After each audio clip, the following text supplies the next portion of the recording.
সৌন্দর্যের জন্য দক্ষিণ পূর্ব এশিয়া পুরো বিশ্বে জনপ্রিয়, কিন্তু এই সৌন্দর্যের আড়ালে এর এক ভয়ঙ্কর অন্ধকার দিক রয়েছে।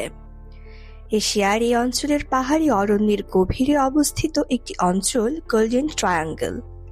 আর গোল্ডেন ট্রায়াঙ্গলে স্বর্ণ, হীরা কিংবা পান্নার খনি নয়, বরং আফিমের খনি রয়েছে।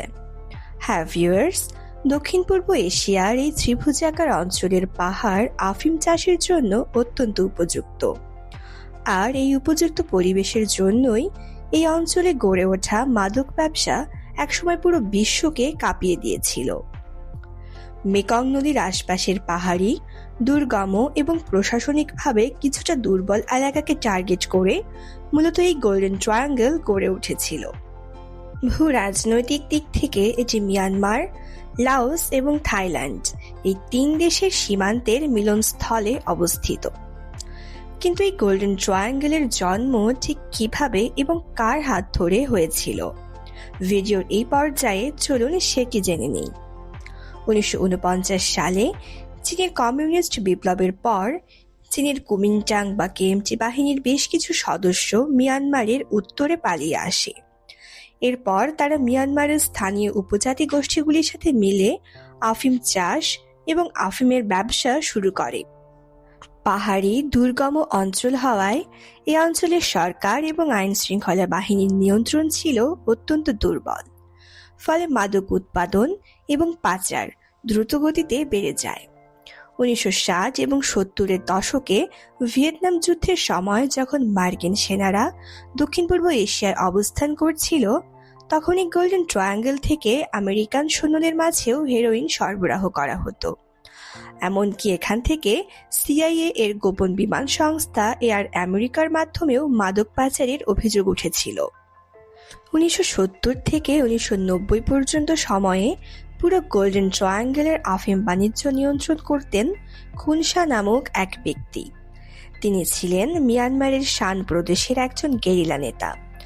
একসময় তাকে কিং অফ আফিম নামে ডাকা হতো। তার নিজস্ব সেনাবাহিনীও ছিল, আর তার বার্ষিক উপার্জন ছিল প্রায় 400 মিলিয়ন মার্কিন ডলার, যা তৎকালীন বাংলা টাকায় হিসেব করলে প্রায় 4,875 কোটি টাকা। পুরো এশিয়া এবং ইউরোপে আফিমের নেটওয়ার্ক ছড়িয়ে দিয়ে 1996 সালে খুনসা আত্মসমর্পণ করেন। একসময় বিশ্বের 60% হেরোইন এই অঞ্চলেই উৎপাদিত হতো। আর এই অঞ্চলের আফিম এবং হেরোইন বাণিজ্য একসময় স্বর্ণের মতন দামি হয়ে উঠেছিল। এজন্য 1971 সালে মার্কিন গোয়েন্দা সংস্থা সিআইএ এই অঞ্চলকে গোল্ডেন ট্রায়াঙ্গল হিসেবে নামকরণ করেন। 1990 সালের পর থাইল্যান্ড সরকার এই অঞ্চলে কড়া অভিযান চালায় এবং গোল্ডেন ট্রায়াঙ্গলের থাইল্যান্ড অংশে আফিম চাষ সম্পূর্ণ বন্ধ করে দেয়। জাতিসংঘের মাদক দমন সংস্থা ইউএনওডিসি এই অঞ্চলে মাদক বিকল্প কৃষি কর্মসূচি শুরু করে। ফলে বর্তমানে স্থানীয় লোকজন চা, কফি এবং নানা প্রকার ফল চাষে ফিরে আসছে। লাওসের অংশেও এখন আফিম চাষ কমে গিয়েছে, কিন্তু থাইল্যান্ড ও লাওস শক্তভাবে এই অন্ধকারকে দূর করতে পারলেও মিয়ানমার তা পারেনি। মিয়ানমারের রাজনৈতিক অস্থিতিশীলতা এর জন্য অনেকাংশেই দায়ী। ফলে মিয়ানমারের শান এবং কাচিন রাজ্য এখনও আফিম উৎপাদনের কেন্দ্রস্থল। এই অঞ্চল এখন আফিমের পাশাপাশি ইয়াবা বা আইস উৎপাদনের দিকেও চলে গিয়েছে। মিয়ানমারের জঙ্গলে অবস্থিত গোপন কারখানাগুলোতে প্রতিদিন হাজার হাজার টন ইয়াবা উৎপাদিত হচ্ছে, যা পরবর্তীতে মিয়ানমারের প্রতিবেশী দেশ লাওস, থাইল্যান্ড, চীন, ভারত এমনকি আমাদের বাংলাদেশেও প্রবেশ করছে। বিশেষ করে বাংলাদেশের টেকনাফ এবং কক্সবাজারের সীমান্ত অঞ্চলগুলো ইয়াবা পাচারের প্রধান রুটে পরিণত হয়েছে।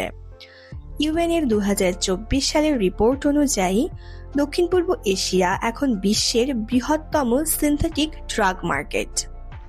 মূলত এই অঞ্চলের দেশগুলোর রাজনৈতিক অস্থিরতা, দুর্নীতি ও দারিদ্র্যের কারণে এই সমস্যার লাগাম টেনে ধরা সম্ভব হচ্ছে না, যার ফলে গোল্ডেন ট্রায়াঙ্গল এমন একটি অন্ধকার বাস্তবতায় পরিণত হয়েছে যেখানে দারিদ্র্য, রাজনীতি ও অপরাধ মিলে তৈরি করেছে এক ভয়ানক মারণ জাল। মিয়ানমারের জঙ্গলে জ্বলতে থাকা এই আগুন আজ সারা পৃথিবীতে তার লেলিহানের শিখা ছড়িয়ে দিচ্ছে। মাদক, অস্ত্র আর দুর্নীতির ত্রিভুজে আজও টিকে আছে গোল্ডেন ট্রায়াঙ্গল।